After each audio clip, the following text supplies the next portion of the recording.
turn 8. I hope you're enjoying this playthrough. And a few turns ago we lost Sir Rohan, but we're going to get right into this. Of course, first thing we always do, move up the sun tracker to there. And we're going to go to Volric here, Volric the Brave. And he is in the catacombs. We're going to cut the catacomb deck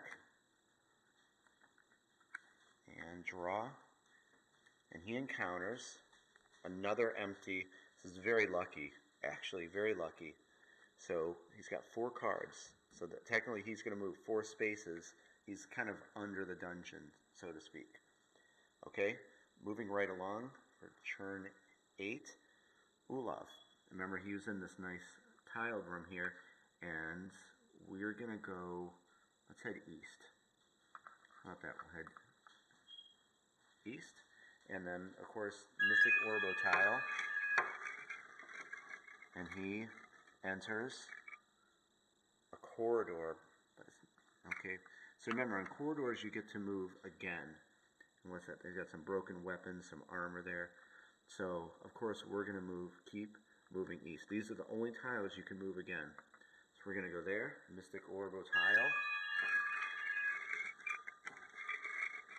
And he enters into it's a portcullis. Okay, remember, those things slam shut. So he walks out of that corridor into this room, and the gate slams shut. But he's only 2 away from the chamber. Let's go over here. We'll cut the deck. And it's a goblin.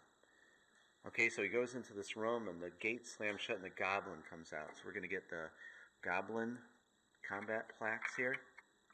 Remember how we do this. 1, 2, 3, 4, 5, 6.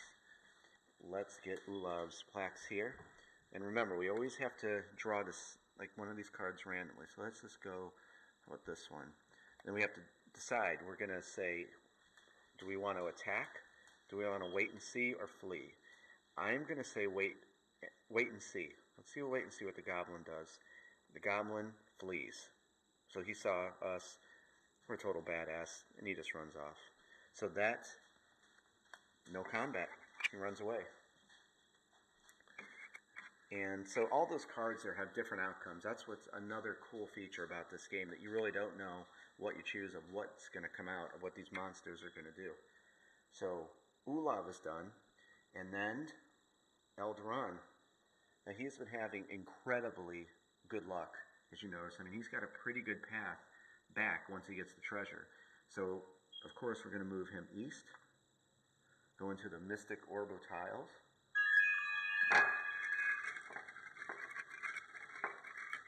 and we pull a, look at that. Hey guys, what happened was my camera had died when I was looking at this tile. So we're going to go back. I let my camera fully charge again, and we're going to place it here, of course, the arrow. So he's going to look at right into the treasure chamber for the next turn. So, of course, exit to the north, south, and to the west if we want to. And we come over here to draw a room card, and Eldron finds, oh wow, these things are, this is such a cool game mechanic. I got to keep it down. We got people in the back of the house sleeping. But snotlings, this is a very cool little thing. Let me explain what snotlings are. Hold on one moment. Whoever thought of to put this in this game was brilliant.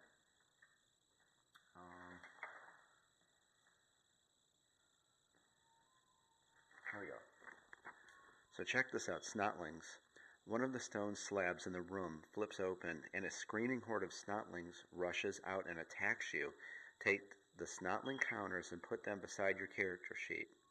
Then roll the d10 and d6, total them, and take the snotling counters to that value. You must now fight them.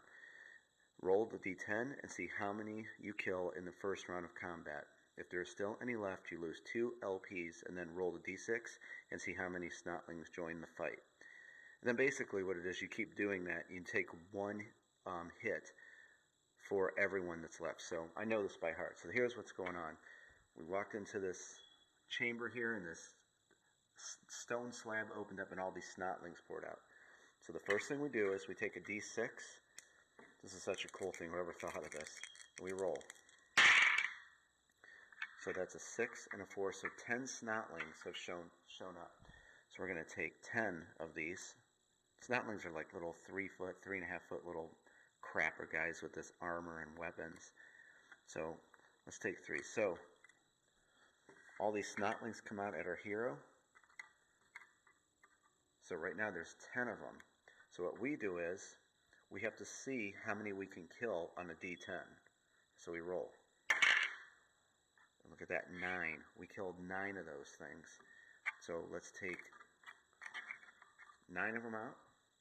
And there's only 1 left. But unfortunately, on the first round, you take 2 hits. So Elderon, and he's low on health points. So 1, 2.